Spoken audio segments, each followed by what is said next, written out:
레몬 리서치의 김민수 대표님 그리고 YS경제연구소 차영주 사장님 안녕하세요. 안녕하십니까. 제가 오늘은 이쪽에 앉았습니다. 예. 네. 예. 두 분 또 워낙에 이렇게 눈길은 서로 피하고 말씀하시라고. 아, 감사합니다. 근데 이렇게 옆에 좀 가까이 있으니까요. 저희가 이렇게 가까이 있어 본 적이 없거든요. 네. 그러니까 체온이 좀 느껴지니까. 체온이 느껴지시죠? 예, 좀 안아주세요, 소장님. 아니요.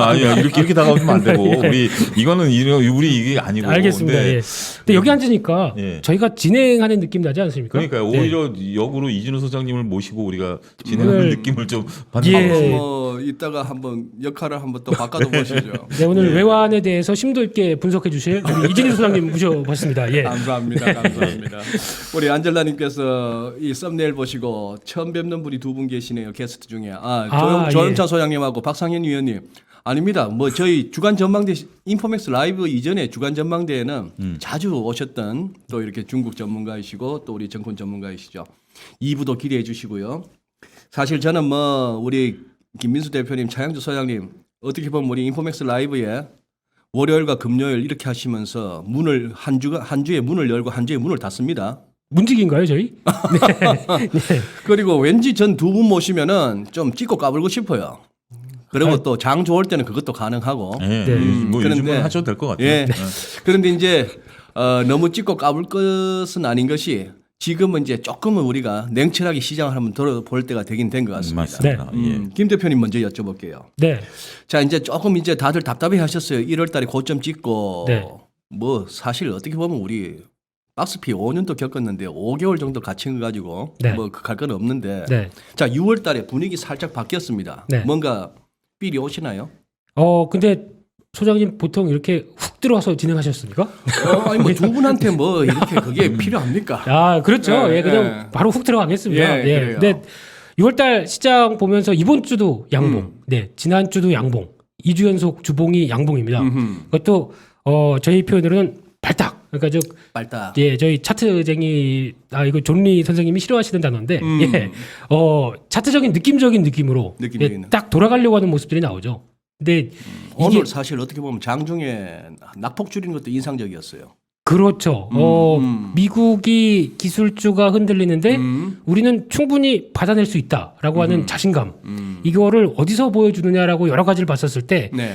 아무래도 이제 저희는 구조적인 문제도 좀 있다. 구조적인 문제. 문제라기보다 구조적인 변화도 좀 있다라고 생각을 해야 될 것 같고요. 그렇게 되면 이제 다음 주로 넘어가게 되면 6월 둘째 주입니다. 그러면 잠깐만 그 구조적인 변화가 뭔데요? 이제 하려고요. 네, 이제 얘기 드리려고요. 예. 아, 지금 직구를 던져요. 직구를 변하고 던지지 말고. 그럴까요? 예. 약간 체인지업도 구사하시네. 예, 그랬더니 바로 말려 들으셔가지고 예, 제가 약간 당황스럽습니다만, 네, 그래서 직구로 가겠습니다. 네. 선물 옵션 동시만기일이 있습니다. 네. 다음 주에. 그러니까 네. 목요일 근데 날. 이게 목요일 날 있는데 이게 제가 보기에는 중요한 변화가 나올 것 같습니다. 요번에 뭔가 한 달까지 할 것 같죠? 네, 할 것 같습니다. 네, 그거- 보통 그냥 옵션 프리미엄 따먹고 끝나는데 네, 아닙니다. 이번에는 중요한 변화가 나올 것 같습니다. 그래서 방향도 보이세요? 방향도 보입니다. 네, 그래서 아마 그를 앞두고 사전적인 여러 가지 분위기도 좀 나오고 있다라는 쪽에 생각이 들고 있는데, 그래서 이제 여기서부터 이제 말씀드릴 거는 시작과 동시에 막 어려운 얘기, 외계어 같은 얘기를 해서 죄송합니다만, 네, 일단 지금은 파생 상품 시장의 동향을 살짝 아셔야 될 것 같습니다. 지금은 네, 그래서 아마 이제 지금 보시게 되면은 이 화면에서도 잠깐 나오고 있는데 베이시스 프로그램 잔고 이렇게 딱 보면은 뭐야 이렇게 생각하실지 모르겠지만은 중요한 변화가 그랬습니다. 특히 이제 저 잠깐 보시게 되면 2019년 말부터 끝나면서 2020년 넘어오면서 잠깐만요. 그래프를 설명해 주시죠. 위에 베이시스가 뭐예요? 네, 쉽게 말씀드리면은 베이시스는 선물과 현물의 차이죠. 그렇죠? 그러다 보니까 보통 정상적인 시장이다. 그러면 코스피 200 현물 코스피 200 지수하고 네. 코스피 200 선물 지수하고 그렇죠. 예. 그러면 어느 거에서 어느 걸 뺄까요? 그러면 선물에서 현물을 빼야죠. 선물 지수에서 현물을 빼라. 네, 예, 그게 베이시스입니다. 그래서 선물이 높으면은 책에서 말하던 콘텐거. 그렇죠. 예.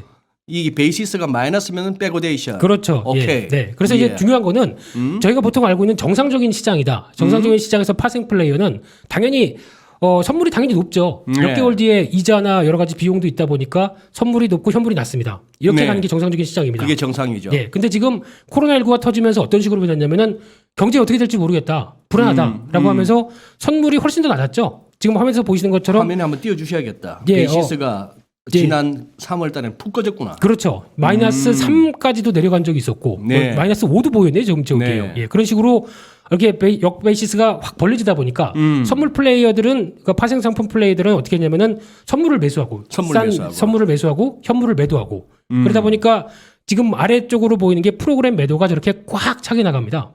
지금 아하. 계속 이런 변화만 나왔었죠. 그래서 지금 0을 기준으로 해서 봤었을 때 과거 흐름들과 보게 되면 거의 다 마이너스권에 다 위치를 하고 있는. 그러니까 즉 백워데이션이 좀 심화됐다가 이게 기조로 거의 자리 잡은 이런 분위기였습니다. 그렇죠. 그래서 네. 그럼 이 상황 쪽에서 이제 저희가 이제 백신도 맞기 시작한다, 경기도 정상화가 될 것이다라고 하게 되면 이제 어떻게 돌아가야 되겠죠? 이제 그러면 앞서 말씀드린 것처럼 정상적인 시장으로 돌아가야 됩니다. 그러니까 선물이 다시 높고 이제 낮은 게 아니라 높고 현물이 낮은 이런 시장으로 이제 서서히 바뀌는 쪽으로 가겠죠. 그러다 보니까 지금 그림에서 보시게 되면은 약간 5월 달부터도 밑에 분홍색으로 표시된 그림들이 저점이 살짝씩 올라오면서 추세가 바뀌고 있는 모습들이 나오죠. 그러니까 그만큼 과하게 백워데이션으로 안 가겠다라고 하는 변화가 서서히 이제 나오기 시작할 겁니다. 그러면 이런 쪽으로 갔었을 때 앞으로의 흐름은 쉽게 말씀드리면 이제 선물이 높아지고 현물이 낮아지는 현상들이 벌어지면서 말씀하셨던 콘텐고 현상들이 나오기 시작한다고 하게 되면 일단 지금 그동안 지금 꽉 차 있는 저 프로그램 매도 잔고 보세요. 저거 어떻게 되죠? 대사해야 되는구만. 예, 그 매수가 들어옵니다.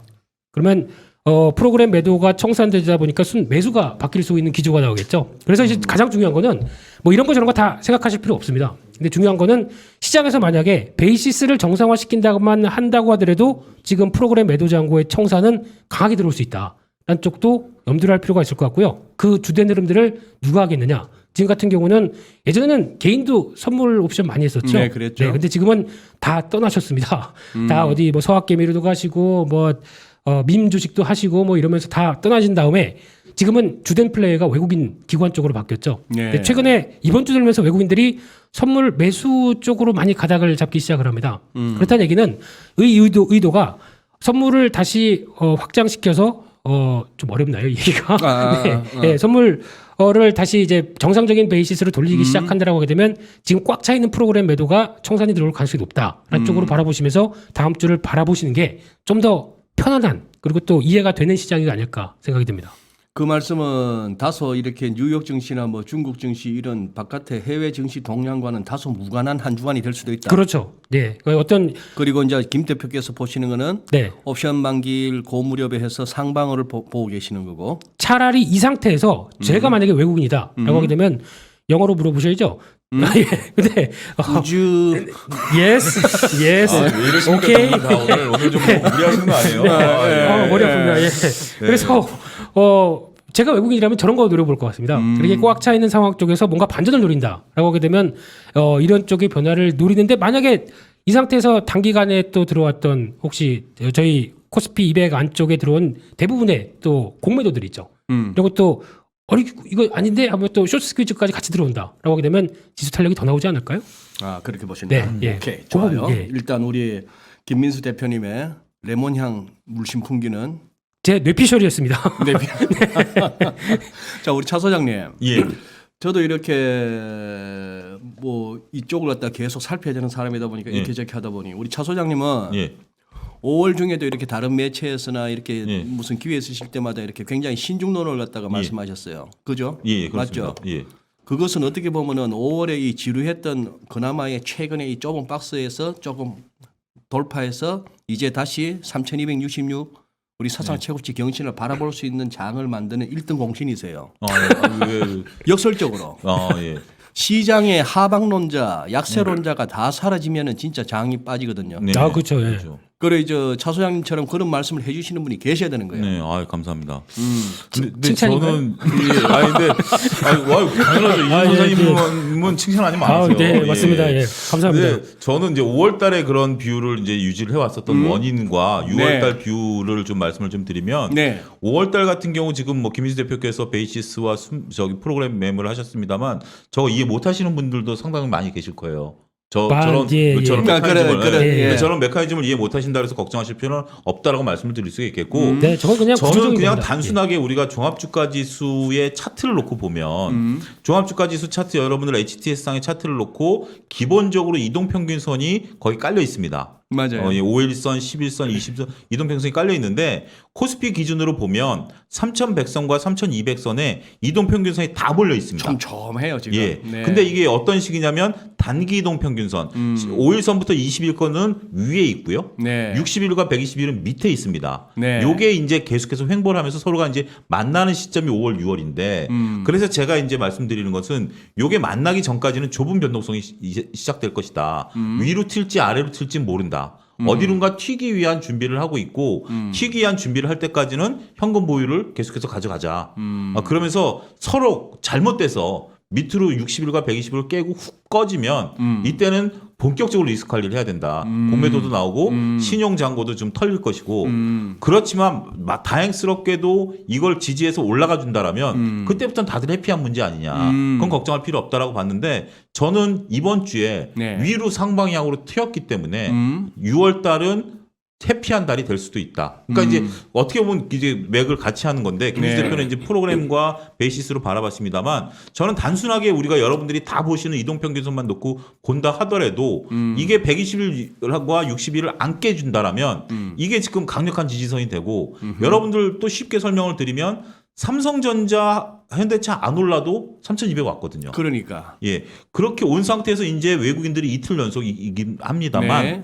목요일, 금요일 외국인들이 들어와 줬고 네. 그 원인이 프로그램에 있던 뭐 어디에 있던 간에 외국인들이 들어와 준다라면 삼성전자가 새롭게 9만 전자까지 가준다라면 9월달 한 달은 해피할 수 있다. 9월이요? 6월. 6월 깜짝이야. 예. 6월. 백투더 퓨처인 줄 알았습니다. 6월에 제 생일도 있는데 내가 왜 이러지? 며칠이시죠? 아니 이제 그건 중요한 건 아니고요. 야, 그 출장 가려고요. 아니 지금 차 소장님 말씀을 들으면서 저는 지금 뭐 노트북에서 바로 인포맥스 그 예. 코스피 차트를 띄웠더니만 예. 5월달에 그 말씀을 하신 이유를 이제 지금 방금 설명하셨는데 예. 결국 요약하면 그거네. 5일선, 21선, 61선이 뱀 세 마리가 또아리 틀듯이 막 움켜 있으니까 예. 이 다음에 어느 쪽으로 방향 잡힐 때까지는 예. 그냥 50대 50이니까 그렇습니다. 그 말씀이었었네. 예, 예. 근데 50대 이제 50. 어느 정도 6월 들어서 가닥은 잡혔고. 예, 그렇습니다. 그게 어떻게 보면 이제 상단도 막혀 있었고 네. 하단도 막혀 있었던 상황에서 저는 조금 신중론을 펼쳤기 때문에 내심 한 7대 3 정도는 밑으로 깨고 갈 수도 있다. 아하. 그렇게 다 봤었었는데 대부분 그렇게 생각했었습니다. 네, 깨고 갈 수 예. 있었는데 다행스럽게도 오늘 쫙 이틀 동안 올라줬기 때문에 깰 가능성은 지금 희박하다. 그럼 반대로 다음 주에 급락이 나와서 예. 깨고 내려가기 시작한다. 그럼 위험 관리 해야 될까요? 저는 그 항상 기술적 대응은 해야 된다. 그러니까 언제 무슨 일이 벌어질지에 대해서는 네. 물론 프로그램 매물이 매수가 이번 주에 들어올지 다음 주에 들어올지는 모르겠고 네. 공매도가 들어올지도 모르겠습니다만 언제든지 120% 깨지면 저는 리스크 관리할 겁니다. 저한테도 물어봐 주세요, 진행자님. 네, 다음으로 넘어가겠습니다. 네. 소장님의 의견을 듣고 싶습니다. 네, 이 차트에 일가견이 있으신 우리 이진우 소장님. 네. 결국 예. 뭐 차트상으로는 예. 아직까지 승부는 안 났다고 보는 게 예. 일단은 우리가 뭐 장중 고점이긴 하지만 3,266이라는 거 1월 11일 날 고점을 네. 아직 못 들어올죠. 올라서 줘야 예, 예, 네. 예. 어떻게 보면 박스피 상단이 상단이 열렸다고 볼 수 있는 예, 거고. 맞습니다. 네. 근데 그것도 그거지만 예. 저는 이제 요 말씀드리고 두 분의 견해도 여쭤보고 예. 듣고 싶은 거예요. 뭐냐 하면은 예. 과연 지금 이 5월 말부터 해서 6월 초에 이번에 보여준 이 외국인들의 이 행태가 네. 이게 과연 기조적인 건지 아니면은 진정성이 있느냐. 뭐 이런. 그러니까 예, 예. 아니면은 1년 12달 중에 왠지 이번 6월 쿼드러플 위칭대에는 뭔가 진짜 이 적절한 표현은 아닙니다만 한따까리 하기에 딱 좋은 여건인데 네. 그래서 그냥 단발성으로 한번 해먹으려고 지금 이렇게 작전을 펼치는 건지를 그 속내를 모르겠어요. 거기다가 또 하나 두려운 게 예. 옵션 만기를 어떻게 해서 넘긴다 치더라도 네.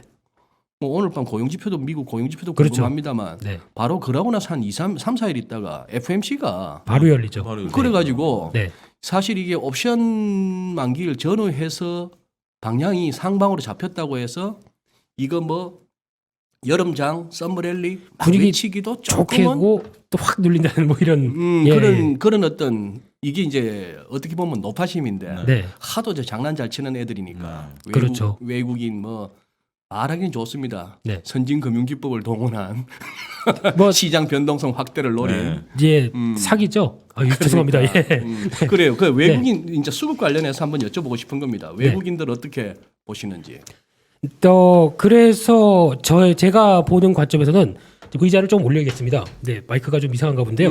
네, 지금 아마 이진우 소장님의 어떤 항상 그 연륜에서 나오는 풍부한 경험으로 통해서 얘기를 하는 이제 이런 높아심도 다 좋은데, 근데 지금 어떤 기조가 확연하게 이제 드러나진 않았다는 건 동감합니다. 하는데 아마 이제 이런 쪽으로도 생각해 볼 수가 있겠죠. 이제 FOMC에서 무슨 얘기가 나올 것이다. 뭐 또 이제 고용지표 나오게 되면 아유 어떡하지? 뭐 이런 앞으로 이제 긴축은 당연한 거 아니야?라고 하는 이런 사실을 저도 알고 있고요. 소장님은 더 잘 알고 계시고 차영주 소장님은 확실히 느끼고 계시고. 근데 지금 주식 투자하는 사람들이 이거 모르는 분들이 계신가요? 제가 보기에는 없을 것 같습니다. 그러다 보면은 시장이 의외의 반응. 그러니까 약간 이거 뭐 하는 사이에 다 알고 있는 거 가지고 만약에 테이퍼링을 끝냈다고 하더라도 알고 있는 게 도출되게 되면 불확실성 해소 아닌가요? 네, 그런 쪽으로도 이제 그냥 역발상적으로 생각해도 변화가 나올 수 있지 않을까라는 워낙 주식을 많이 들고 있는 사람의 마음입니다. 네, 그래서 그런 쪽으로 나올 수 있다라고 보여지고 있는데 근데 제가 보기엔 더 중요한 거는 그때 달러와의 위치 같습니다. 달러. 네, 지금 이제 계속 달러가 90대에서 위로 갔다 아래로 갔다 하다가 이제 막 약세로 자리를 잡는다, 나 이제 시작한다라고 뭔가를 보여주려고 하는 분위기인데 거기서 이제 위안화가 약간 살짝 변화 나오기 시작했죠. 근데 그래도 달러화는 유로화 봐야 되지 않겠습니까? 봐야죠. 네, 근데 유로화의 움직임이 더 지금보다 상대적으로 강해질 가능성이 더 높지 않을까? 지금 기준으로 봤을 때는. 그러면은 왜냐면 지금 추가적으로 미국에서 지금 준비하고 있는 일들이 많죠. 인프라 투자라든가 네. 또 더 뭔가 경기를 회복시키기 위해서 이제 재정을 더 강하게 들여올 수 있는 가능성들. 또 오늘 보다 보니까 바이든 대통령은 이제 또 증세 얘기를 살짝 또 뒤로 하고 있더라고요. 그럼 재정 적자가 더 커지는 요인이겠죠. 그러면 달러화의 약세를 더 촉발시키는 요인들이 더 남은 게 아닐까. 한쪽에서 FOMC 회의 끝나고 다른 건 전 중요하게 안 봅니다. 달러화입니다. 달러화가 의외로 강세로 안 간다라고 하게 되면은 이제 준비를 해야 될 것 같습니다. 의외로 강세로 안 간다. 네. 그러니까 만약에 긴축에 준비를 하는데 달러가 강세로 가야 될 거 아닙니까? 네. 근데 강세로 안 가고 의외로 저 상태에서 그냥 주춤주춤하고 89대를 다시 깨려고 한다. 그러면은 저희 신흥국 입장으로는 준비해야 됩니다. 이제 올 것이 왔구나. 이런 식으로 준비를 해야 되는 게 더 맞지 않나. 그래서 저는 그냥 달러화 보고 결정하자. 이게 더 좋을 것 같습니다. 네. 안 그래도 지금 고백하래님이 우리 네. 청취자 중에 참 또 상기시켜 주신 톰과 제리라고 지금 말씀하시는 걸 이렇게 듣다 보니까 네. 우리 김 대표님 진짜 너무 제리 닮았어. 이미지도 닮았고 말씀하시는 분이 자 이제 톰으로 넘어갑니다. 제리 맥과이어입니다. 김민수 대표님 정말 오늘 옆에서 듣다 보니까 예. 뭐 한동안 이렇게 못 뵀는데 정말 많이 좀 이렇게 박식해지셨네요. 약간 그 사이비 교주 성향 기질이 있어요. 듣고 있으면 훅 빠져요. 감사합니다. 제 얘기를 해주셔서. 예. 역시 노벨 기술인데 이게 자, 미슈입니까?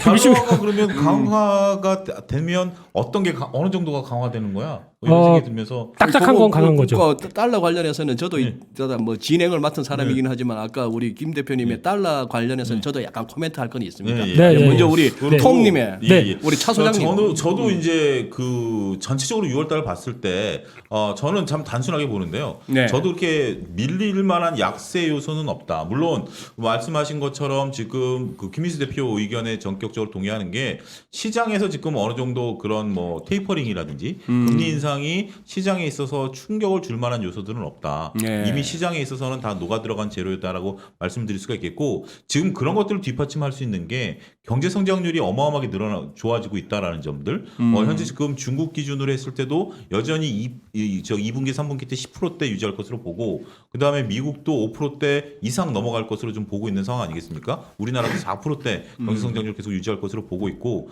수출 동향 5월 달 굉장히 좋게 나오지 않았습니까? 네. 전 세계에서 1등했습니다. 성장률이 1등했고 글로벌 평균이 20%가 넘었습니다.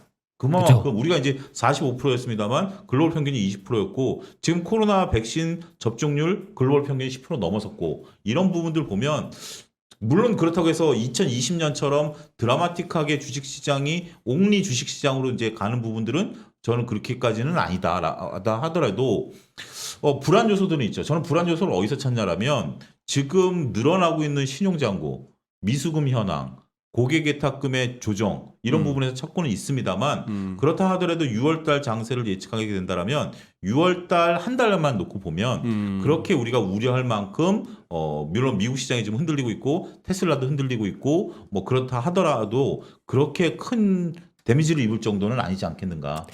차별화되지 않을까요? 미국 시장과 오히려 예, 예. 미국 시장과 반대로. 미국 시장은 그만큼 갔으면 됐다. 네. 우리는 신흥 시장끼리 따로 가라. 이렇게 해주면 얼마나 좋을까요? 그건 탐하고 얘기하셨어요? 아직 못했습니다. 전화를 안 받아요. 탐이. 네. 참. 그럼 여기서 이진호 소장님의 달러화에 대한 여러 가지 견해들 첨가하실 거 있으시면 살짝 더 해주시면 많이 공부가 될 것 같습니다. 지금 오늘 우리 채팅방에서 네. 많은 분들이 지금 헷갈려하세요. 지금 이제 김민수 대표님이 진행하시는 줄 알고 제가 오늘 패널로 참석하도록 하시는데 늦게 들어오신 분들이 예, 자리가 딱 그러니까. 뭐 오늘 이제 두 분을 갖다가 저쪽으로 모시고 여전히 진행자는 이진호 제가 선생님. 하고 있습니다. 제 전략이 통했군요. 네, 그렇습니다. 지금 네, 뭐 죄송합니다. 예. 어느 분이신가? 강홍규님은 이러시네. 평소 진행 많이 하시는 말빨센 세 분 모셔놓으니 집중이 좀 안 된다 하시는데 차분하게 합시다. 우리. 알겠습니다. 예. 네. 자, 차분하게. 아까 이제 말씀하신 중에 저도 김 대표님 말씀하신 것 중에 전반적으로 달러가 약세, 글로벌리 네. 달러 약세 가면은 우리를 비롯한 신흥국 증시도 좋고 한 거는 인정. 네. 늘 그래왔고 앞으로도 그럴 것이다. 네. 그런 측면에서 그러면 지금부터 이제 달러가 중요한 거예요. 왜냐하면 이놈의 달러 인덱스 기준으로 한 89, 90 요 사이 엄청 오래됐죠. 유로 달러 환율 기준으로 1유로당 1.2221 예. 요 구간 이게 너무 지금 오래 가고 있어요. 네. 오래 가고 있는 와중에 굉장히 다들 크리티컬해요. 파운드도 지금 전고점 열고 파운드 더 강 달러 약으로 갈까 말까 이걸 갖다 지금 결정해야 되는 시점인데 제가 보아하니 한번 저 6월 FMC는 보고 네. 외환시장의 딜러들이 움직일 것 같아요. 네. 그런데 보니 어제 그거 뭐야 회사채 어제 ADP 민간 고용 나오고 네. 그다음에 예. 연준에서 회사채 이제 뭐 매각한다. 네. 몇 푼 들고 있지도 않는 거 갖고 이제 매각한다. 근데 거기 이건 좀 뉴스가 좀 잘못된 거 아닙니까? 어떤 식으로? 만기가 돼서 팔아야 되는 거 아닙니까 그거? 아니. 아닌가요? 저는 사- 그렇게 봤었는데. 아, 그게 예. 그 부분 잠깐 언급 드릴까요? 예. 그러니 그 부분이 이제 어제 이제 월스트저널 보도가 나온 거 아닙니까? 예. 회사채 판다고. 예. 회사채 ETF하고. 예. 예. 자, 그러니 작년 3월 23일 생각해 보세요. 우리가 3월 19일 무렵에 바닥 찍고 돌았는데 미국은 며칠 더 있다가 바닥 찍고 돌았고 3월 23일 날 돌았던 작년에 그 결정적인 모멘텀은 그거였어요.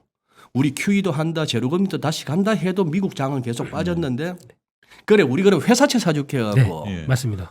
연준 역사상 유례가 없는 회사채도 사주만 하니까 네. 그때부터 장은 돌았단 말이에요. 네. 이 친구들이 한 5천억 달러치도 사줄 것이 얘기했는데 지금 이렇게 기사 이렇게 보고 있으면 그래요. 회사채 뭐 한 52억 1천만 달러 뱅가드 같은 데 있는 무슨 단기 회사채 ETF 한 85, 6천만 달러 137억 7천만 달러밖에 안 돼요. 네. 이건 뭐 연준 회사채 보유하고 있는 전체 7조 3천억 달러에 비하면 아무것도 아니죠. 그렇죠. 예. 그럼 단지 요거는 이제 시그널인데 네. 우리 이제 조금 발 뺏게 하는 거고 네. 그 이제 ETF 같은 거는 만기가 없으니까 팔아야 되는 거고. 네. 그다음에 여기서 이제 연준 특유의 전통적인 뒤통수 때리기가 나오는 거예요. 말은 그랬어. 이제 만기가 됐을 때 재투자를 하느냐 마느냐가 출구냐 아니냐 그건데 얘들은 지금 만기도 되기 전에 세컨더리 마켓 유통시장에서 샀던 거 그냥 팔겠다는 거 아니에요. 그러니까 뭐 저의 지론은 그렇습니다. 연준에 맞서지는 말되 연준을 너무 믿지는 말한데. 그렇죠. 네, 근데 이제 그 아까 거기서 이제 결국 그거 같아요. 어제 그러고 나서 뭐 때문에 그런지는 모르겠는데 유로 달러가 딱 깔끔하게 원빅 빠졌어요. 네. 2260에서 2160으로 네. 딱 빠지고 달러 인덱스도 탁 돌고 거기다가 며칠 전부터 달러 위안은 중국 인민은행이 그 뭡니까? 달러 외화예금 기준율도 기준율, 한 예. 2%포인트 올리고 하면서 태클을 걸었어요. 네. 너무 급하게 가지 마라. 위안 강세. 예. 그런 상황이라 가지고 지금 여기서 조금 이제 달러가 추세적인 약세로 갈지 그동안에 또 약간 달러 약세가 이제 마무리되고 또 달러가 약간 그렇죠. 강해질지 그 부분이 사실 궁금해요. 그게 어떻게 보면은 김 대표님이나 누구나 다 인식하듯이 달러가 약해져야 주식하는 사람들은 좋은데 네. 그런 차원에서 계속 워치할 필요가 있죠. 네. 그게 중요한 포인트가 될 거라고 맞습니다. 이진우 소장님의 고견이었습니다. 자, 다음으로 넘어가겠습니다. 그래 다음 넘어갑니다. 지금 제가 진행해야 되는 거 맞죠? 네, 맞습니다. 예. 자 그러면은 네. 지금 삼성전자 그래봐야 우리 그때 1월 초에 찍었던 3,266 그때보다 지금 삼성전자 그래도 낮은 거 아니에요? 네. 그러면 그동안에 뭐가 올라왔습니까? 뭐가 올라가고 지수를 이만큼 회복시킨 거예요? 철강, 화학, 조선, 그렇죠. 뭐 금융 이런 것들이 올린 거죠. 시총 30%짜리는 놔두고 나머지를 끌어올린 거죠. 네. 그러다 보니까 나머지로. 네, 그 힘도 만만치 않다라고 보여지는 게 지금의 현실이라고 봐야 되겠죠. 그럼 제리 민수님. 네, 예, 예. 아니 나 진짜 이거 김 대표님 오시면 꼭 한번 여쭤보고 싶었어요. 네. 뭐 여기서 주간 전망대에서 종목 언급은 잘 안 하는데 HMM 네. 네, 저는 네. 충분히 그럴만해요. 네. 차트 보면 좀 약간 저 테슬라도 능가하는 차트가 나왔는데. 네. HMM을 보면서 참 많은 생각이 드는데 그냥 기업 내용 따지지 말고 뭐 보통 그런 거 있죠. 내가 저거 예측해서 뭐 하느냐. 그냥 차트 흐름만 보고 따라가겠다라고 하게 되면 충분히 매매하신 분들 많았을 겁니다. 근데 제가 보는 상황은 HMM을 볼 때 또 물론 이제 기업이 구조적으로 변하면서 이제 해운 운임이 들어오는 여러 가지 현상들이 그대로 그러니까 쉽게 얘기하면은 그만큼 그 전에 어느 정도 좀 정리가 됐던 회사죠. 어느 정도 좀 정리가 돼서 이제 과거에 이제 산업은행 쪽이 많이 도움을 줘서 그에 따라서 좀 급한 거 정리가 되는 상황 쪽에서 딱 물을 만난 거죠. 그러다 보니까 보통 보면은 아직까지 뭐 시비 전환해야 될 그 물량들도 있고 그런 상황 쪽에서 HM을 바라보는 입장은 솔직히 좀 불편하고 재무 구조 보게 되면 저거 일단 좀 정리할 것도 좀 더 있지 않느냐 이런 시각은 나올 수 있는데 하지만 시장에서 바라보는 게 일단 아까 앞서서 소장님도 아까 그런 얘기도 하셨는데 기업의 펀드멘탈이나 기업의 실적과 주가가 아주 일치해서 그대로 간다고 하게 되면 저희 솔직히 주식하는 사람 필요 없습니다. 기회가 하면 됩니다. 네. 그 말씀도 일리가 있네. 예. 네. 근데 이런 현상이 같이 나오다 보니까 이제 저거 뭔가 정리할 것도 좀 있고 찜찜하고 뭐 일단 그렇다고 하더라도 일단 당장 뭐 보여지는 게 어떤 순이익이 개선되는 모습들과 함께 어떤 주가도 같이 몰리면서 움직인다라고 하게 되면 그냥 따라가는 게 맞지 않았나라는 생각인데 솔직히 저는 모르겠습니다. 매매 딱 한 번 해봤습니다. 딱 한 번 해보고 제가 손댈 만한 뭐 기울기는 멋있죠. 멋있는데 제가 손댈 만한 주식이 아니다라는 쪽에서 저는 매매를 못했습니다. 솔직히 말씀드리면요. 아니 김 대표님 같은 분도 손대기 겁날 정도면 누가 저걸 건드려요? 근데 HMM 같은 경우는 저는 이제 주가는 차트가 이제 드라마틱하게 움직이긴 했는데 나름대로 거기는 저는 의미를 부여할 수 있다고 봅니다. 아 그래요? 예, 네. HMM 같은 경우 우리가 이제 HMM 같은 경우를 매매할 수 있었던 요소 중에 하나가 이번에 수에즈 운하에서 사고가 있었지 않습니까? 이번에 예. 그 배 사진이 저는 오히려 배 사진이. 예, 배 사진이 이배 말고 예. 깜짝이야. 예. 한글로 왕자가 새겨지는 배니까 예, 이런 그러네요. 배는 중요하지 않고 에버 기븐하고 이렇게 수에주나 가로막고 있는 그 가로막고 사진. 있었던 그 배가 컨테이너가 꽉 차 있지 않습니까? 예. 컨테이너를 실을 만큼 다 실었다라는 거죠. 그만큼 실고 그 다음에 이제 위성 사진들이 이제 돌아다니지 않았습니까? 그 수에즈 운하 양쪽에서 배들이 대기하고 있는 위성 사진이 정체되고 있는데 있는 거. 그게 이제 거기서 일부 또 네티즌들이 주목한 게 이제 하다 보니까 이제 여기저기 이제 쳐다본 거죠. 지금 보니까 중국 앞바다, 특히 미국 LA항과 뉴욕항 앞바다에 상선들이 어마어마하게 서 있다라는 겁니다. 지금 코로나 상황에서 그 부두 노동자들이 코로나 때문에 대폭 감소돼 있다랍니다. 거의 한 50% 정도까지 줄어서 예. 하역을 못하는 정도랍니다. 예. 그리고 제가 업계에 있는 분 얘기를 들어봤는데 우리가 컨테이너 같은 경우 보통 우리가 빌릴 때 중국에서 미국 갈 때 한 300만 원 정도 한답니다. 컨테이너를 이제 빌리는 가격이. 근데 지금은 그게 제가 들었을 때가 3개월 전이었는데 800만 원이 넘어섰던 상태고요. 그러니까 컨테이너도 못 구하고 배에다가 옮겨 실을 수도 없고 옮겨 실어서 가서 하역도 못 하고 이런 상태에서 배는 부족하고 이러다 보니까 조선업종으로 계속해서 수주는 들어오고 그리고 해운 같은 경우는 부르는 게 값이고 그러다 보니까 HMM 같은 경우 저도 이제 뭐 여러 다른 방송 가서도 주가가 더 가느냐 마냐 이렇게 질문을 받았을 때도 그때도 계속해서 스트롱 바이를 외쳤었던 이유 중에 하나가 이게 어디까지 갈지는 이제 기술적 분석으로는 파악은 안 되고 기본적 분석으로 파악이 되지는 않습니다만 지금 업계가 난리 아닌 난리다. 그런 부분들을 보면 결국 그렇게 주가가 움직일 수 있었던 요소는 된다. 저는 보는데 조금 조심스럽긴 하죠. 뭐 네, 전반적인 내용은 그 HMM에 대해서는 우리가 저는 그래서 HMM하고 제가 전통적으로 좋아하는 조선주 이제 물이 왔다. 네. 물이 왔다. 근데 제가 보기에는 물 들어온다, 배 띄워라. 물 네. 배 띄운다. 그건 일단 지난 얘기 같고요. 지금 앞으로 그럼 뭘 봐야 되느냐가 더 중요하지 않을까요? 그러니까 네. 잠깐만 근데- 앞으로가 뭘 봐야 되느냐 아주 네. 중요한 얘기고 이제 그걸 어떻게 보면 우리 시청자분들도 원하시는데 네. 그 전에 네. 우리 통과 절이 나오셨으니까 내가 약간 싸울 한번 붙여봐야지. 두 종목만 더 체크하고 갑시다. 우리 네, 뭐 네, 종목 네. 언급 안 하는데 예. 일단 현대차 두 분이 한번 붙어보셔. 현대차 고. 이제요? 이제 와서 고라고 하시면은 어떡합니까? 예. 제 의견은 기아까지 고입니다. 기아까지 고. 기아까지. 네. 아 근데 너무 의견이 요즘은 좀 저희가 자주 봤어야 이렇게 좀 티켓팅을 하는데 자주 안 보다 보니까 네. 이게 좀 감을 좀 저희가 떨어뜨린 것 같아요. 근데 더 중요한 게 제가 보기에는 뭐 현대 기아도 중요하겠지만은 현대 기아를 통해서 얻을 수 있는 아이디어가 무궁무진하거든요. 그것도 계속 체크를 하시는 게 더 중요하지 않을까라는 생각이 조금만 듭니다. 더 부연 설명해 네. 주신다면. 그렇다고 한다면은 쉽게 말씀드리면 현대 기아가 이제 뭐 제네시스 브랜드와 함께 또 SUV 브랜드와 함께 미국에서 찍어보지 못했던 11%대를 찍습니다. 아, 네. 점유율. 점유율요. 예, 그렇게 되면은 이제 기대감이 한껏 높아지고 있죠. 네. 거기다가 유럽도 시장 점유율을 보게 되면 BMW 앞서갑니다. 아, 그래요? 4위. 예. 4위 BMW를 앞서서 7.7% 유럽에서? 찍습니다. 네. 엄청난 숫자 아닙니까, 이것도? 그러네. 네. 근데 딱 하나 아쉬운 거는 중국입니다.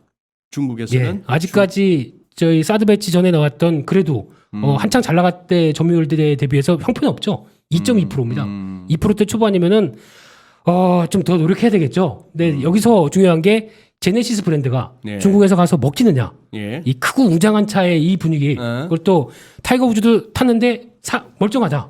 이런 분위기도 중국에서 먹히느냐. 요게 하나가 관건인데 먹히게 되면은 주가 이렇게 있으면 안 되죠. 먹히면은 네. 그러다 보면 글로벌 전반적인 시장 점유율 다 끌어올렸는데 현대기아차가 다른 보시면 오늘도 미국 시장에서 GM, 포드 거의 시국가식으로 막 가고 있죠. 유럽 브랜드들도 다 저기 가고 있습니다. 테슬라만 빠지대 요새는. 그러니까 테슬라와 반테슬라. 그러니까 예, 테슬라와 이렇게. 반 테슬라. 네. 김민수 대표님은 제가 한번 질문을 드리면 네. 테슬라와 현대차를 놓고 보면 네. 지금 이제 아무래도 서학개미 하신 분들이 테슬라 지금 뭐 물려 있으신 분들도 많고 그렇죠. 고민이 많을 텐데 테슬라 팔아서 현대차 사는 건 어때요? 빙고. 빙고입니까? 네. 빙고다. 차라리 지금은 그게 맞다고 그게 생각합니다. 막. 네. 어. 그렇게 보면서 대응하는 게 맞을 것 같고요. 근데 지금 또 현대 기아차를 보면서 일단 이렇게 괴리가 많이 차이가 나고 있는데 여기서 하나 약간 좀 마음이 좀 찜찜한 거. 특히 벌써 1년 3개월째 주주인 입장 쪽에서 현대 기아차의 주주인 입장 쪽에서 제가 3개월인가요? 더 되지 않았나요? 그쯤 된 것 같습니다. 그쯤 거의. 됐나요? 네. 맞아 그때 이맘때쯤 됐었다. 네, 예, 예. 그래서 25만 원 논쟁이 이맘때쯤 네, 됐었다. 한번 손절하고 다시 샀었을 때. 예, 예, 맞습니다. 그러면서 네. 아직까지 갖고 있는 이 사람 입장에서 네. 하나 걱정되는 거는 노조입니다. 일단 그럼 노조에 항상 있어왔던 변수 아닌가요? 근데 2년 동안 무분기였습니다. 그래요? 예, 코로나19 때문에 노조가 그래도 어려운 때 회사 측에 동참하자라고 했는데 이번에는 조금 다를 수가 있는 게 이제 현대차 입장에서는 미국에 가서 투자한다고 그러지 않습니까? 네. 노조 입장에서 좋을까요? 우리 일감 뺏어간다. 이런 생각이 들고 있고 노조 입장은 또 2년 동안 잘 참아줬는데 차 이렇게 시장 점유율 좋게 잘 나가기 시작하게 되면 당연히 요구하겠죠. 네. 우리 뭔가 이 고생한 우리한테 좀 더 줘야 되는 거 아니야. 이런 쪽에 노조가 약간 걸리는데요.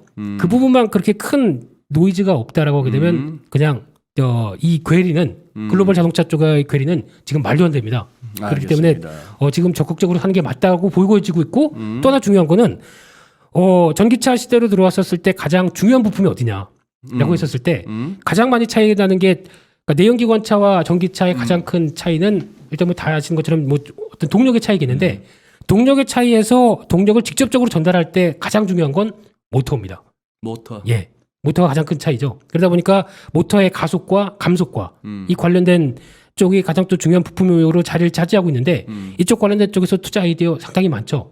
네, 종목적 쭉 연구하고 싶은데 리딩방이냐 이럴까봐 얘기를 참 못 드리겠고요. 지금 이번에 아마 자동차 부품주 중에서 딱 그렇게 소팅하시면 될 것 같습니다. 자동차 부품주 중에. 네, 이번에 나온 자동차 부품주 중에서 1분기 실적이 아마 2019년, 2020년까지는 엉망인 회사들 많습니다. 근데 1분기에 뭔가 드라마틱하게 나온 회사들이 상당히 제가 보기엔 12개가 있습니다. 이 중에서 그래도 충분히 어떤 사업 내용을 보게 되면 아시겠죠. 이게 전기차로 갔을 때 여기 적용되는 회사구나라고 하게 되면 아마 대여섯 개가 추려질 겁니다. 그거 사시면 됩니다. 그래요. 네. 뭐 리딩방 같은 그런 분위기 풍기는 거는 저도 싫습니다만 그래도 네. 우리 시청자 여러분께 조금은 뭡니까 이렇게 다가가는 한두 개만 언급해 보세요. 그럼 우리 시청자 여러분께서 또 이렇게 비슷한 업종들을 한번 살펴보실 거 아니에요. 네, 대표적으로 S&T 모티브라는 회사도 또 중요한 모터의 강자죠. 거기와 함께 또 감속기 쪽에는 SPG라는 회사 또 하나 계속 부각을 받았던 회사고요. 거기다가 또 이번에 테슬라의 자동 변속기가 들어간 회사가 있는데 작년부터 들어갔었죠. 거기다가 이번엔 현대기아차의 또 감속기 쪽에 같이 이번에 매출이 나오고 있는 회사 중에 하나가 DIC라고 있습니다. 이상입니다.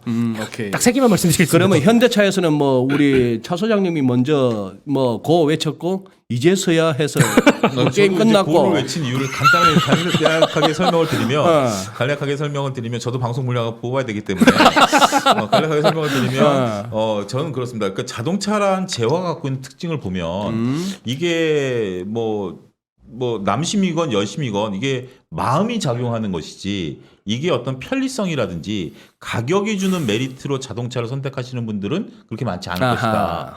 따라서 자동차란 재화가 사람의 마음을 파고 들어갔다라는 것은 이거는 추세적으로 움직일 수 있다. 우리가 중국 시장에 있어서 김민수 대표님도 언급했던 것처럼 한때 SUV로 그 사로잡지 못했었던 부분들을 이제 현대기아차가 그걸 이제 뽑아오고 있다. 그리고 제네시스 시리즈가 미국 시장과 유럽 시장에서 시장의 음폭을 넓히고 있다. 그렇게 본다라면 우리가 테슬라가 중국 시장에서 지금 그 판매량이 50% 반토막 나는 것들이 이제 테슬라가 과거처럼 그 사람들의 마음을 사로잡지 못하고 있다라는 점들을 보면 저는 이건 추세적으로 이어질 수 있다. 그러면 걸림돌 중에 하나인 차량용 반도체 부족 현상은 어떻게 해결할 것인가?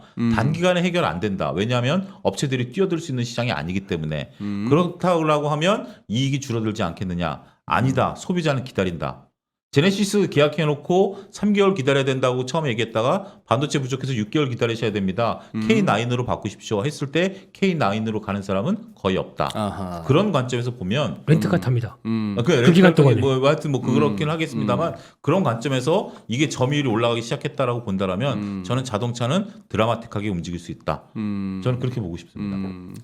우리 아까도 잠시 제가 인용했던 강황규님이 김민수 대표님 언급하실 때쯤 되면 항상 주가 오르고 난 뒤에 앞으로 미리미리 언급해 주세요.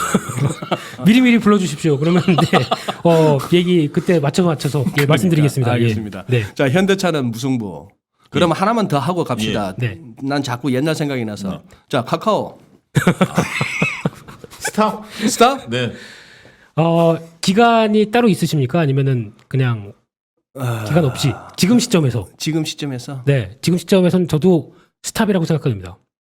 왜냐면 오늘 이게 싸움이 안 되네. 네, 그러려고 생각했습니다. 오늘은 일단 소장님한테 아니 두 분이 저 인포맥스 라이브 매주 나오면서 너무 이렇게 합을 맞추신 거 아니요? 아닙니다. 그거는 그 서로에 대한 좀 오해시고요. 네, 그러지는 않는데, 근데 지금은 어떤 뭐 이렇게 극명하게 주식의 관점이 대형주 등 차라리 그걸 물어보시죠. LG 화학. 좋습니다. LG 화학. 뭐 삼성전자. LG 화학. 네. 오케이. LG 화학 스탑. 아닙니다. 단기 매수입니다. LG 화학은 최근에 그 외국계 애들이 왜 그렇게 못 잡아먹어서 난리예요? 리포터들이. 네. 또 얘기를 드리려면 시간이 한참 걸리는데 한번 들어봅시다. 네. 일단 걔들 뭐 그걸로 또 작전하는 거야. 우리가 알기로는 네. 리포터 소위 말하는 리서치 섹터하고 트레이딩 섹터는 철저하게 방어벽이 쳐져 있고 서로 독립적이다. 네. 그게 마치 중앙은행은 연준은 독립적이다 하는 말하고 별 차이 없는데. 네. 근무할 때는 이렇게 돼 있다가요. 네. 쉬는 시간 되면 담배 한 대 피러 가자. 그렇죠. 예, 그래서 너는 LG 화학 어떻게 생각해? 때려? 오케이. 뭐 이렇게 되는 거죠. 예. 오케이. 근데 제가 보는 건 일단 못 가는 이유가 있습니다. 2차 전지 쪽이. 왜 못 가요? 이번에 또 나온 수출 데이터와 어떤 미국과 유럽의 데이터를 보게 되면 지금 CATL은 지금 2차 전지 쪽에서 중국 쪽에 리튬황, 인산 이쪽이죠. 근데 이게 신고가입니다. 네. 쫙 이만큼 가고 있는데 우리는 이렇게 못 가는 이유 중에 벌어진 이유 중에 대표적인 흐름이 유럽에서 CATL이 점유율이 확 올랐습니다. 그만큼 이제 전기차 브랜드들이 이제 우리 여러 가지 생기면서 우죽순으로 생기면서 CATL에 대해서 좀 더 신경을 쓴다는 얘기는 일단 효율보다도 안정성에 조금 점수를 더 주고 싸지 않습니까? 그러다 보니까 거기 좀 더 무게를 두면서 일단 지금 처음에 전기차 지금 같은데 보조금 많이 주고 할 때 보니까 일단은 팔아야겠다. 점유율을 확보하자는 관점 쪽에서 CATL을 좀 더 많이 쓰는 게 아니냐. 근데 그 사이에서 LG화학이 떨어졌습니다. 점유율이. 그게 또 안타까운 사실이고요. 이거 올해 지금 한 2분기 들어서면서 나온 변화입니다. 또 하나 미국 시장에서는 이제 미국 시장이 커진다고 얘기를 하고 있죠. 근데 여기서는 파나소닉이 더 올라갑니다. 파나소닉. 예, 파나소닉이 점유율이 더 올라가기 시작하고 LG화학도 떨어지기 시작합니다. 그러다 보니까 지금 이제 저희가 뭐 기대감은 많죠. 국내 3사 배터리 3사들 열일할 것이다. 앞으로 시장 성장되면 다 좋을 것이다라고 얘기하고 있는데 지금 막상 뚜껑을 열다 보니까 점유율이 살짝 이렇게 기스가 나기 시작하게 되면 또 하나 이제 들어오는 생각이 지금 수출 동향들을 보고서 단가와 그러니까 수출 단가와 그리고 또 그 공급량을 보게 되면 단가가 점진적으로 떨어지고 있습니다. 거기서 그러니까 즉 배터리 공급 단가가 좀 떨어진다는 얘기겠죠. 예. 약간 떨어지기 시작하고 공급량은 우상향은 맞는데 이게 떨어지다 보는데 그 안에서 또 중요한 게 배터리의 제조 원가가 있죠. 대부분 보게 되면 원자재가 많이 들어갑니다. 아하. 예. 원자재 가격들이 다 급등해 버렸죠. 그러네요. 그러면 예전 작년 같은 경우 지금 팔아서 100만 원 남기던 게 원자재 가격들이 급등하다 보니까 한 지금 70만 원밖에 못 봅니다. 이 부분도 같이 영향을 끼치겠죠. 오케이. 네. 항상 제리가 먼저 순발력 있게 치고 들어오니까 네. 좋은 말은 다 해버리고. 아니요, 뭐 특별히 좋은 말 같지는 않습니다. 예. 자, 우리 톰. 예, 너무 좀 어렵게 얘기하는데 어렵게 저는 이렇게 생각합니다. 저는 배터리 회사가 CATL이건 파나소닉이건 LG화학이건 다 안 된다. 저는 배터리 회사가 전고체 때문에요? 아니요, 이제는 투자할 만한 매력적인 종목은 아니다. 왜 그렇게 충분히 많이 올랐다?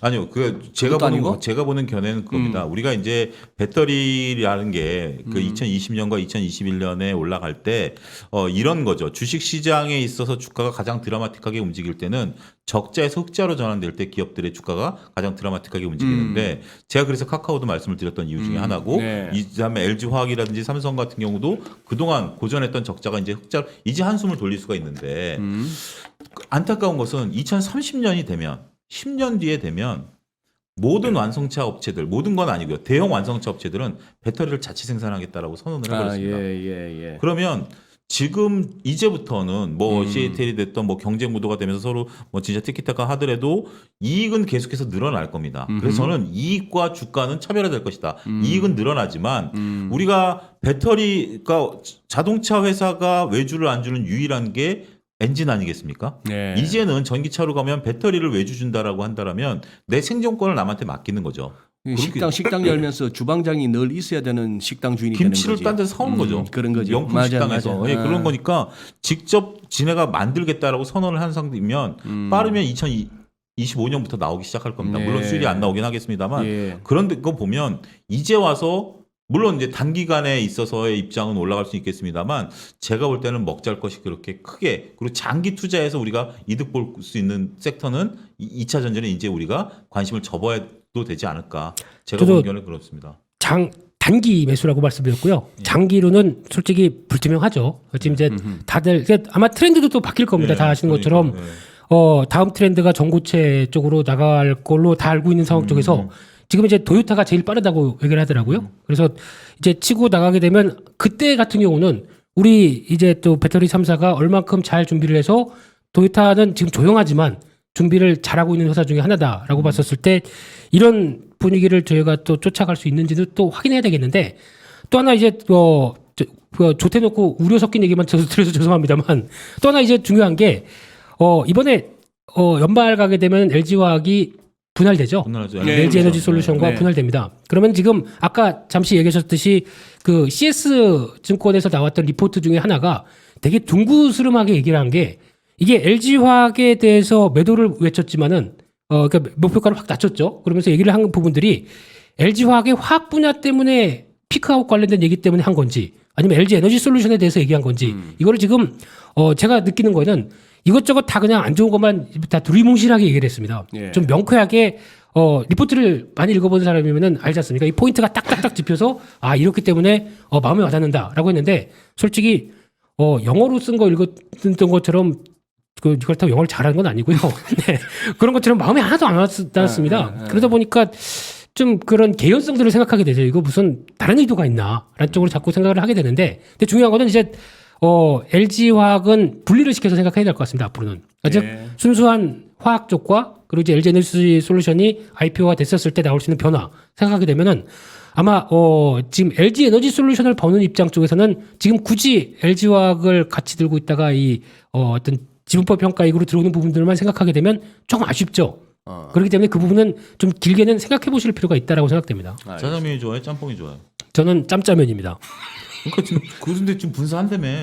아, 분사하게 되면 이것도 나눠야 돼요? 나눠야죠. 짜장면이냐 짬뽕이냐 결정하셔야죠. 저- 화학이냐 자동차냐. 탕수육 중짜리로 할게요. 아니 네. 뭐 뜬금없는 뭐 SDI 얘기하지 말고. 그러면은 네. 자, 요번에 이제 다시 이제 지수가 약간 상방으로 이제 꿈틀대면서 이제 마침내 이제 삼성전자하고 SK 하이닉스도 움직입니다. 네. 어떻게 좀 뭐 새로운 가격대를 볼 수 있을까요? 저는 볼 수 있을 거다. 그래요? 좀 봤으면 좋겠다. 염원 섞인 거 반 볼 수 있다라는 거 반인데.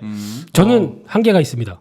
삼성전자. 그러면 네. 먼저 우리 제가 차 이번에 소장님 좀 먼저 말씀을 설명 한번 드리면 듣고. 아까 제가 삼성전자를 다른 데서도 얘기할 때 김민수 대표가 제 방송을 열심히 청취를 하셨던 거를 얘기한 그럼요. 게 예. 열혈 팬입니다. 삼성전자가 이제 그동안에 8만 전자 가면서 9만 전자에서 8만 전자 내려오면서 슈퍼사이클에 대한 얘기가 4월 달에 이제 많은 이제 전문가분들이 이제 지배적인 얘기였죠. 근데도 주가가 못 올랐죠. 8만 전자 되다 보니까 그러면서 갑자기 이게 8만 원이 훅 깨지면서 물론 이제 7만 원 중반까지도 안 내려오고 바로 거기서 매달려 있었습니다만 야 슈퍼사이클이 끝난 거 아니야? 그리고 반도체 조심해야 되는 거 아니야? 막 이런 얘기들이 이제 우려 섞인 내용들이 톤이 좀 바뀌었죠. 근데 그럼에도 불구하고 저는 슈퍼사이클이 있다. 그리고 이익은 늘어난다. 앞으로 보자. 8만 원 밑에서 사자. 뭐 이런 견해를 좀 말씀드렸는데 그래서 제가 말씀드린 게 그거예요. 주가하고 기업의 이익은 항상 같이 가지 않는다. 이건 지금 현재 우리가 지수가 눌려 있는 상태에서 삼성전자는 우리나라에 두 가지 역할을 하지 않습니까? 기업의 본질 가치와 지수의 맏형 역할을 하고 있기 때문에 지수의 맏형이 쉬고 있는 역할에서 삼성전자가 눌렸을 뿐이지 이럴 때 싸게 살 수 있는 좋은 기회다라고 좀 봤는데 물론 이제 노무라가 포문을 열긴 했습니다만 전반적으로 봤을 때 삼성전자의 15조 대 이익에 대한 발언들 그리고 우리 그 지난번에 김인수 대표님이 월요일 코너에서 말씀드렸다시피 13조 3분기 때 또 얘기도 했었고 제가 리포트를 안 읽어봤는데 네. 이게 따왔습니다 이렇게 예. 그렇게 해서 13조 도용당했네요? 예. 제 건 아닙니다. 제 건 아닙니다. 조용한 입장끼리 서로 그러지 맙시다. 감사합니다. 예. 예. 13조 그렇게 이제 벌써 우리 증권사도 이제 얘기를 했다라는 거죠. 근데 그때 당시에는 이제 묻혀 있었던 것들인데, 네. 물론 이제 그 논쟁은 있습니다. 우리가 이제 13조를 넘어서면 그 코로나19 이전에 그 12조 5천억을 넘어서 버리는 거거든요.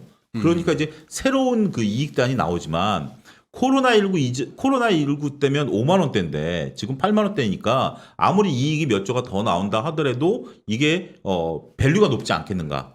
그런 또 논쟁도 있을 수 있죠. 근데 그거는 이제 EPS에서 밸류 논란으로 가면 밸류가 높냐 낮냐 논란으로 갈 수 있습니다만 이제 저는 밸류 더 줄 수 있다. 우리나라 삼성전자도 회장도 구속시키는 상황에서 줄 수 있다. 저는 그렇게 보거든요.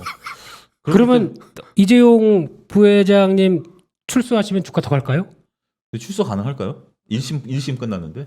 그럼 소장님은 또 정치적인 얘기하면 안 되죠, 소장님. 아니 뭐 그거는 그거는 네. 우리 막 피합시다. 예. 네. 우리나라나 요새 미국도 그렇고 뭐 딴 얘기는 서로 해도 그렇죠. 뭐 이거는 서로 설득이 안 되고 네, 그렇죠. 서로 예. 뭐 그거 섞일 수가 없는 거라서 예. 정치적인 얘기는 아니고 어쨌든 삼성전자가 그래서 저는 좀 밸류를 더 줄 수도 있다.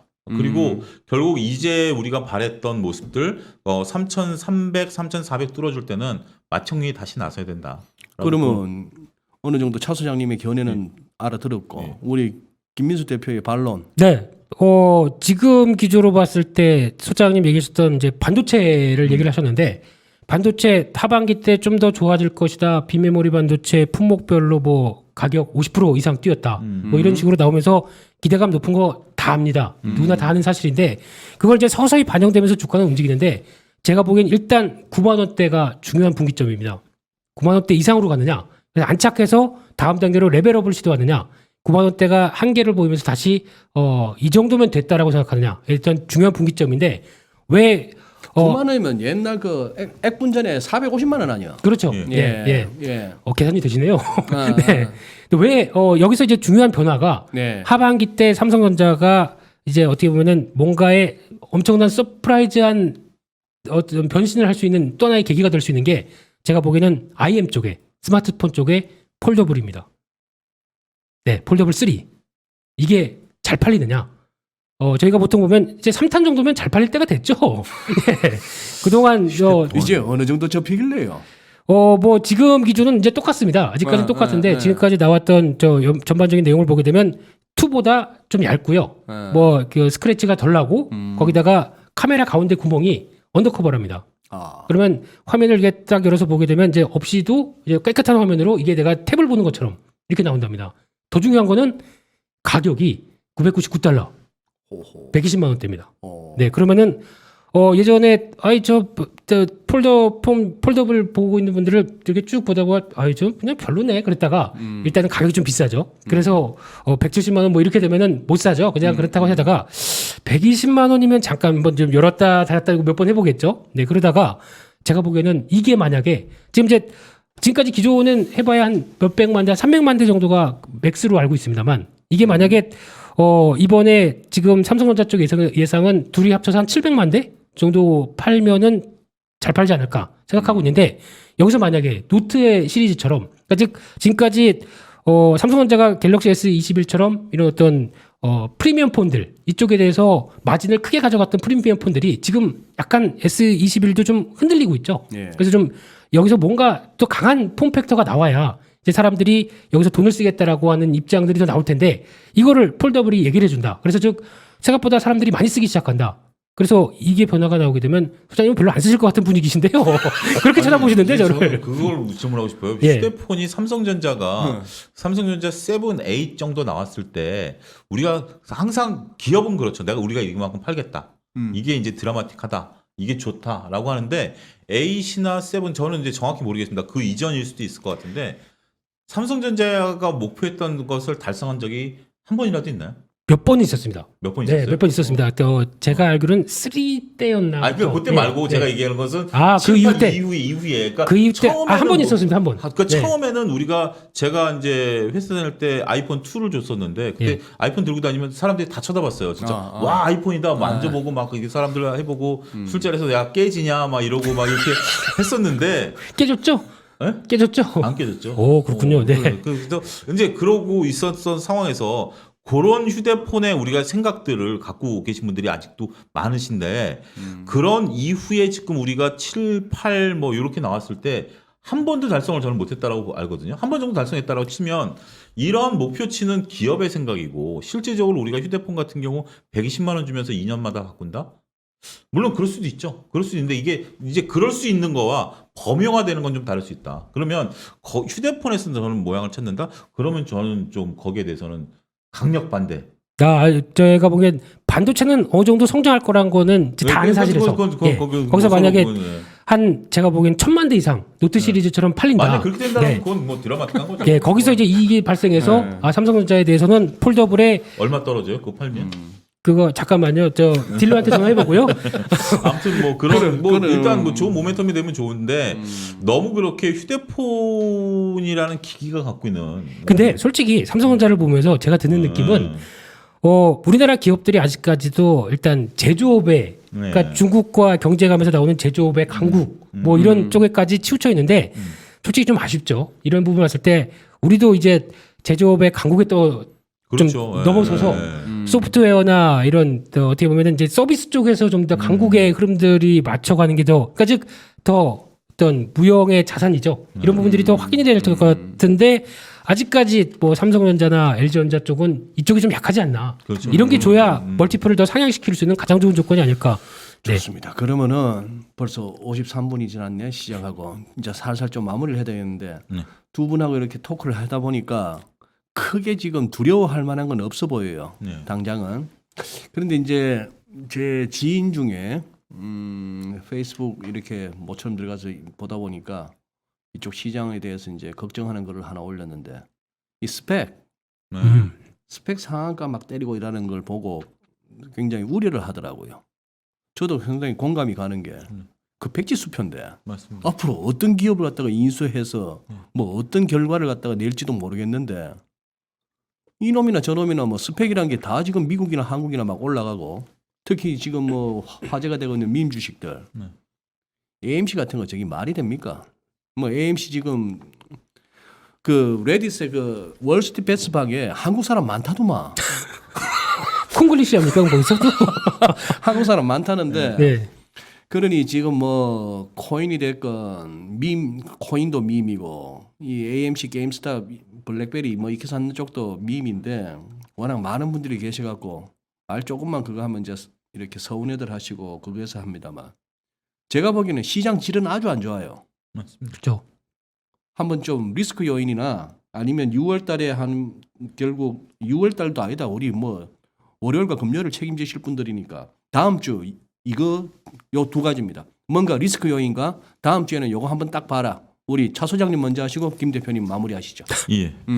저는 일단은 조금 우리가 말씀하신 것들을 조금 제가 욕먹을 각오로 말씀을 드리면 우리가 주식 게임이라는 법칙이 보면 나보다 현명한 사람을 찾는 게임이라고 저는 생각을 합니다. 나보다 뭐 현명한 사람을 찾는 게임이다라고 생각을 합니다. 나보다 바보를 기대하는 거 아니고?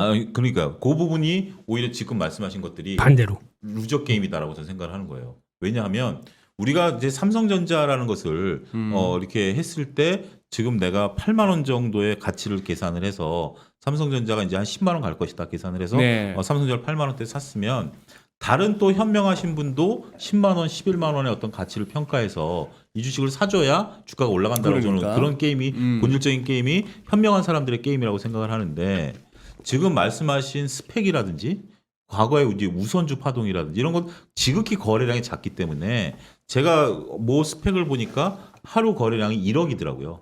상한가를 말아 올렸는데 하루 거래량이 1억 갖고 그냥 말아 올리더라고요. 그만큼 거래량이 작은 거죠. 그것도 이제 점상으로 올린 게 아니라 사가지고 올린 게 1억이에요. 총 거래된 수가. 그럴 정도이기 때문에 이거는 저는 냉정히 말씀드리면 루저 게임이다. 루즈 게임이다. 예. 내가 지금 예를 들어서 5천 원짜리를 6천 원 만들어 놨으면 그분들 생각은 이게 지금 6천 원인지 뭔지 본질 가치가 아니라 누군가 다음 날 이거를 7천 원에 사줄 사람을 바라보는 거죠. 예. 그 사람은 이게 7천 원 가치가 아닌데 아, 누군가 사주기를 바라겠지. 그거를 바라보는 게임이기 때문에 저는 그런 게임에 동참을 하시는 분들도 있어요. 그거는 또 근데 일부 제가 이제 그 젊은층 뭐 만나서 SNS에 했는데 야 이거 아니면 내가 돈 벌 게 없는데 이거 아니면 내가 집 살 게 없는데 월급 아니 그거는 따로 해결해야지 이게 해결해 줄 수 있는 부분은 아니다. 이게 어떻게 보면 잔소리 같은 얘기일 수도 있습니다만 여기서 답을 찾는다? 저는 그건 아니다라고 말씀을 드리겠고 일단 뭐 간단하게 뭐 그래도 욕 댓글이 어마어마하게 달릴 것으로 보여집니다만 다음 주에 무엇을 봐야 되느냐라고 봤을 때 저는 대형주 중후장대 쪽을 봐라. 대형주 중후장대를 봐라. 왜냐하면 중후장대 산업 같은 경우 지금 현재 고정비 효과가 나타나기 시작했습니다. 이게 무슨 얘기인가 하니 중후장대 산업이 경기가 안 좋을 때는 고정비가 굉장히 크지 않습니까? 현대중공업만 하더라도 종업원 2만 명에 평균 임금 8천만 원이면 예. 이 월급만 해도 얼마입니까? 그러니까요. 그러니까 저가 수주가 충분히 해야 되는 수준이었는데 이제 이런 것들이 경기 사이클이 돌면서 종업원 임금과 비용을 커버하고도 수주량이 들어오기 시작했다는 거죠. 이거는 화학, 철강, 조선, 자동차, 건설 다 그렇습니다. 그렇게 된다면 이익이 드라마틱하게 나기 시작한다는 거죠. 그래서 저는 경기가 살아날 때는 오히려 성장주보다는 중후장대가 좋다. 경기 민감주가 좋다. 그래서 다음 주 6월 한 달간에도 결국 경기 민감주들의 순환매가 지속화될 것이다. 그렇게 되기 때문에 빨간불에 사지 마시고 파란불에 과감하게 매수하셔도 6월 한 달은 재밌을 수 있다. 저는 그렇게 말씀드리고 싶습니다. 오케이. 예. 제가 드릴 얘기를 80%를 해버리다 보니까 네. 예 제가 성과는 이게 중요하구나. 예 그렇군요. 성과는 이게 예. 중요하구나. 다음엔 제가 먼저 하겠습니다. 아니, 뭐 중요한 얘기 많이 하셔서 공감받는 분도 많은데 근데 지금 이 스펙 관련된 쪽이나 요즘 보면은 원자력 관련주 혹시 보셨습니까? 두산중공업, 두산중공업, 한전 KPS 예, 이런 종목들 예. 움직이는 거 이것도 밈 아닐까요? 저희 입장에서는. 근데 밈 아니냐? 네. 그건 왜 한미 정상회담 이후로 그런 현상이 나타난 거예요? 그렇습니다. 그렇고 더군다나 이제 불을 지른 게 워렌 버핏과 그렇죠. 네. 누구죠? 빌 게이츠요. 빌 게이츠가 아. 소형 원전을 하겠다. 그런 부분들 때문에 또 불을 지펴졌는데. 근데 이게 빌 게이츠는 도대체 그 양반은 관심이 없는 데가 어디예요? 그렇게 뭐, 돈 많으면 관심이 많아집니다. 뭐 여러 가지 또 안 좋은 얘기도 있던 것 같은데. 왜 요새 거의 뭐 미국 언론에서는 거의 뭐 버리는 카드로 쓰는 것 같던데. 그러니까요. anyway, 예. 그러니까 이런 원자력 관련주도 이렇게 강하죠. 그리고 요즘 보니까 리츠 종목들 리츠. 예. 리츠. 리츠에 대해서 잘 모르시고 그냥 시세만 보시는 분들도 있는데 리츠 사면 리치해진다. 그러면서 리츠 사면 댓글이 그런 것도 리치해진다. 있더라고요. 예. 뭔지 모르겠는데 일단 사보자. 그래서 주가도 같이 요것도 하는데 약간 밈기가 난다. 그렇죠? 방금 요 발언도. 예. 시총 되게 작습니다, 다들. 예. 그러다 보니까 근데 원래 밈의 원조는 우리나라가 꽉 잡고 있었죠. 대선 인맥 관련주, 대선 주자 인맥 관련주들 이런 거. 요즘 그런 것들도 어마어마하게 올라가고 있습니다. 그랬었다가 또 요즘 뭐 여론조사 나오면은 뭐 그분이 높다 그러면 우르르 그쪽으로 갔다가 또 이번에는 또 이제는 그 국민의힘 젊으신 분 이쪽 관련주도 만들어지고 있더라고요. 보니까 시장에서. 네. 이게 진짜 이런 것도 밈이라고 보여지고 있는데 근데 그냥 유행 따라서 솔직히 그 내가 대처 잘하시는 분들 그러니까 내가 단기 매매에 나는 거의 달인으로 통한다. 그러면 해야 됩니다. 이런 데 가서 매매하는 거 뭐라고 말릴 수 없습니다. 네, 맞습니다. 잘하시는 거 잘하는데 저희가 거기서 위험하다 그러면 난 돈 벌고 있는데 뭐 이렇게 생각하실 거겠죠. 근데 그렇지만 행여나 그것 따라 하시는 수많은 다른 분들이 남이 돈 번 거 보고 나도 벌 것 같아서 거기 뛰어드는 건 하지 마시라는 얘기죠. 네, 그렇기 때문에 내 계좌가 중요하지 남이 돈 번 거가 그대로 내 계좌에 복사된다? 절대 아닙니다. 주식시장은 그렇지가 않기 때문에 그런 점은 좀 주의하셨으면 좋겠고요. 근데 아마 대선이 내년 3월이죠. 예, 이제 네. 얼마 안 남았어요. 네. 하반기에는 대선 쪽도 신경을 써야 되는데 제가 보기엔 정책적인 부분들에 대해서는 이제 대선 주자들이 어떤 쪽의 흐름을 갖고 나올지 모르겠는데 그래서 지금 정부와 좀 반대적인 정책들을 많이 갖고 나오지 않을까요? 네, 그렇기 때문에 조금 민감합니다. 그렇기 때문에 이 부분은 또 불러주시면 금요일마다 또 정책적인 얘기와 함께 또 말을 풀어가도록 하고요. 다음 주에는 딱 그것만 보셨으면 좋겠습니다. 외국인들 선물. 네, 선물 봐서 외국인들이 계속 앞서 말씀드렸던 베이시스를 확대시키려고 한다라고 하게 되면 충분히 시장 그러면 당연히 프로그램 매수가 영향을 끼칠 수 있는 부분들은 시가총액 상위 종목들이겠죠. 근데 시가총액 상위 종목 중에서 유독 안 간 섹터들이 있을 겁니다. 네. 좀 무거웠던 섹터들, 2차 전지죠. 이런 것들도 움직일 수 있습니다. 그렇기 때문에 단기적으로는 혹시 뭐 너무 안 가서 이제 손절해 마라 그러는데 일단 다음 주만 좀 참아 보시고 거기서 확인되면은 그때 전략을 결정하시는 게 좋을 것 같습니다. 외국인들의 선물 됩니까? 사장님 이제 막판에 스포트 내시는데요. 예, 예. 살짝 이제 숟가락 하나 얹자면은 이 보니까 선물 옵션 만기일 특히 쿼드러플 위칭데이 때 요거 고날 뭐 이렇게 불기둥이 섰다 내지는 뭐 폭포수가 쏟아졌다 거기에 바로 이렇게 판단을 내리시기보다는 저는 옵션 만기일 하루나 이틀은 더 보시는 게 맞는 것 같더라고요. 그렇죠. 네. 이놈의 이 옵션 만기일은 워낙에 그 페이크가 많고 그런 것 해가지고 예 알겠습니다. 그래요. 뭐 장이 좋든 나쁘든 어쨌거나 두 분하고 얘기하다 보면은 그냥 자꾸 이렇게 이빨 보이게 됩니다. 유쾌해지고 재밌고. 근데 좀 아쉽다. 두 분이 막 붙어 다니시더니만 약간 이렇게 서로 체질이 비슷해지셨어. 제 아닙니다. 배가 나왔습니다. 그렇지 않은데요? 아닙니다. 처음 오늘 오래간만에 뵙기 때문에 그런 부분들인데 내막으로 들어가면 뭐 조금 많이 기대에 부응하기를 수 있게 기대해 충분히. 보겠습니다. 네. 예, 노력 많이 하겠습니다. 예. 어쨌거나 뭐 이 시장에서 남의 돈 벌어오기가 만만찮은 때입니다. 그럭저럭 생각했던 것보다 괜찮았던 5월에 선방했던 5월에 이제 6월도 초반 흐름은 좋았고 이제 다음 주 미국이 지표나 FMC를 소화해 나가는 과정까지도 한번 계속 워치하시고 그런 부분들은 아마 매일 저녁 연합 인포맥스에서 하는 이 라이브를 통해서 또 그때그때의 정보를 또 캐치해 나가실 수 있으리라 봅니다. 1부는 여기서 줄이겠습니다. 두 분 오늘 고맙습니다. 감사합니다. 감사합니다. 예.